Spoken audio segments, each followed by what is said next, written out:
Chapter 5 of Pax. This is my territory.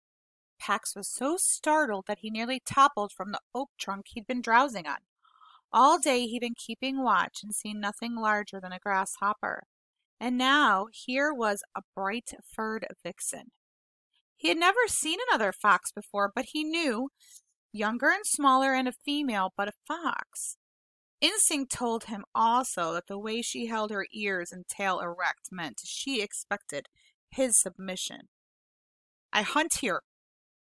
Pax felt an urge to run back to his crude nest and press himself into the remaining stalks, as if retreating to his pen, but he resisted it. What if the boy came back and he wasn't here? He flattened his ears to show he meant no threat, but that he wouldn't leave. The vixen paced over, and Pax drew in her scent, as familiar of his own, but also exotic.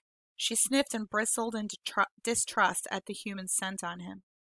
Pax had been born with the same instinct as well, but distrust was no match for kindness administered consistently and unmeasured, especially in creatures new to the world. Pax had been only 16 days old when Peter rescued him, a fatherless, motherless curl of a charcoal fur, his eyes barely opened, and it wasn't long before he'd come to trust the quiet, gangly boy who had brought him home.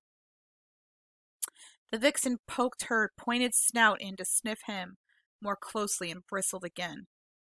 "The scent is my boy's. Have you seen him?" Pax shared the most important features of this human. The naked round ears, the towering legs, so improbably long that Pax always feared he would topple over when he ran.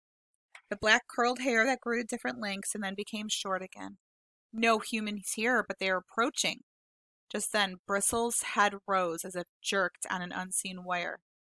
Her ears pricked, trained on a slight rustling in a nearby tuft of broom sedge.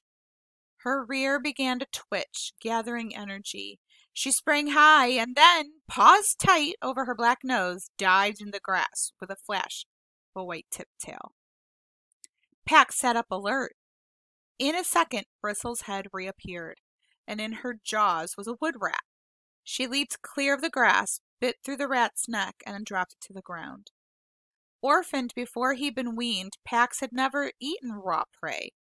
His hunger rose at the blood scent, and so did his curiosity.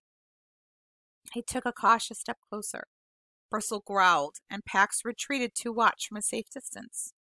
He grew hungrier as she crunched bites. He thought of the brimming comfort of his kibble bowl, the pleasure of Peter's hand-fed treats, and the ultimate reward, peanut butter. He needed to find his boy. His boy would feed him. Before he could ask about the approaching humans, Bristle picked up what was remaining of the rat, a single hind leg with its long tail, and stalked off with it dangling from her jaw. Pax watched as she wove her way between the grass tufts, becoming only flashes of flame and white, leaving. He was swept by the memory of his human's car roaring away in the stinging spray of gravel. Just before she slipped into a fringe of ferns at the wood's edge, she paused to glance at him over her shoulder, and at that moment a sharp snap from the fallen oak startled her. It was followed by a red streak of fur that hurtled from the dried foliage, flew over the weeds, and landed on her back. Pax flattened himself. He could hear the vixen's yips as she scuffled with her attacker, but they sounded more irritated than afraid. He poked his head up. Bristle pounced on a ball of fur and bit hard. To Pax's surprise, a smaller, skinnier version of herself unfurled at her paws. Pax was stunned. Never had he suspected that foxes might soar like birds, whose swooping arcs were not like any movement he himself could achieve. The little fox flipped back to his back and gave his belly in submission, but this seemed only to make Bristle angrier, her chattering now punctuated by jabs and nips. Pax bounded over, overcome by curiosity. The skinny fox startled at the unfamiliar human scent and looked over Bristle's shoulder. His eyes widened when he spied Pax, and he scrambled to his paws. "Friendly," he announced to Pax. "Brother, but not littermate of the vixen. Play." Bristle bared her teeth and snarled at her brother. "Dangerous," Stay away! Pax ignored Bristle's warning posture and met the greeting. Friendly. You flew? Bird? The little fox bounded back to the fallen oak and sprang up onto its trunk. One fork of the dead tree angled up. The small fox walked lightly along its path. He looked to make sure that Pax was watching. Pax dropped and tucked his paws under his chest, but it was hard to keep from leaping onto the tree to try it himself. He had climbed the walls of his pen, of course, but he had never been higher than at 6 feet. His brush twitched. The vixen stalked a few steps away and then dropped to the ground. She rolled onto her side to gaze directly up at her brother. Her love for him was obvious now. He was the runt.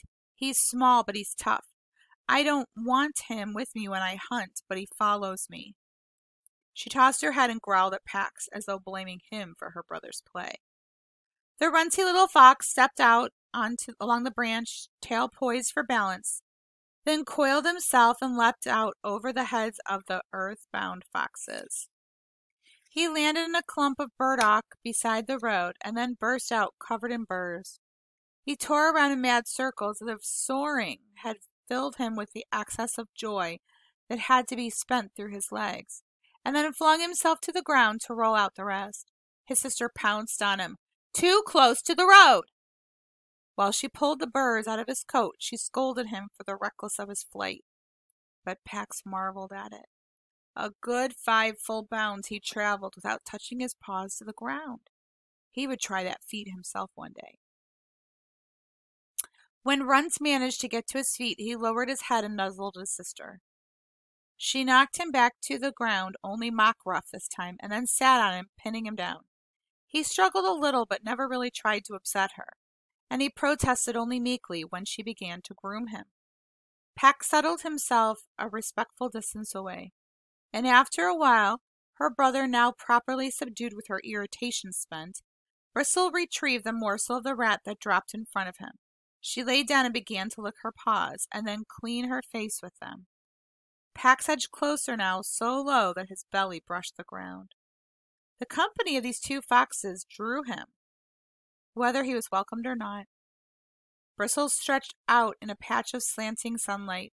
Her damp cheeks glistened like the pumpkin-colored wood of the table where Pax's humans ate their food, brilliant against the white of her sleek coat. Pax looked over at Runt, who was sniffing the spot where Pax had slept. His markings were identical, but not as vibrant. His fur was sparse and tufty in places, and his hip bones protruded at sharp angles. He reared back suddenly and pounced in mock attack. Pax watched as Runt tossed the toy soldier into the air and then pinned it down over and over. He had done the same thing as a kit. He trotted over and joined the game, and Runt welcomed him as though they had played together since birth. Bristle got to her feet. "Bring it here." Her brother ignored her for a moment, but then, as if he had been judging the limits of his sister's patience, he loped over and dropped the toy at her paws. Bristle issued a throaty rattle at the soldier. "Human, leave it. Home. Now," she ordered her brother. Runt leaned in to Pax and braced his forelegs. Bristle sprang back to nip at her brother. "He stinks of the humans. Remember." Pax was startled by the image she communicated to her brother then. A cold, howling wind, a mated pair of foxes, struggling with something that reminded Pax of his pen. Steel, but with the jaws and clamps instead of the bars. The steel jaws and the snowy ground were smeared with blood. Bristle tipped her head to assess the sky and sniffed the breeze, which carried the threat of the thunderstorms from the south. "Home!" Runt lowered his tail and began to follow his sister, but then he turned to Pax, inviting him to come as well. Pax hesitated. He didn't want to leave the spot his humans would return to, but dark clouds were rolling in, and just then thunder boomed in the distance. He knew his boy would not venture out during a storm. He didn't want to think of getting drenched by the side of the road, alone. He tucked the toy soldier into his cheek and set out after the 2 foxes. Bristle turned when she sensed his presence. "One night only, human stinker." Pax agreed. He would follow his scent back to the road after the storm. The humans would come for him then. And once he found his boy, he would never leave his side. That's the end of chapter 5. See you in chapter 6.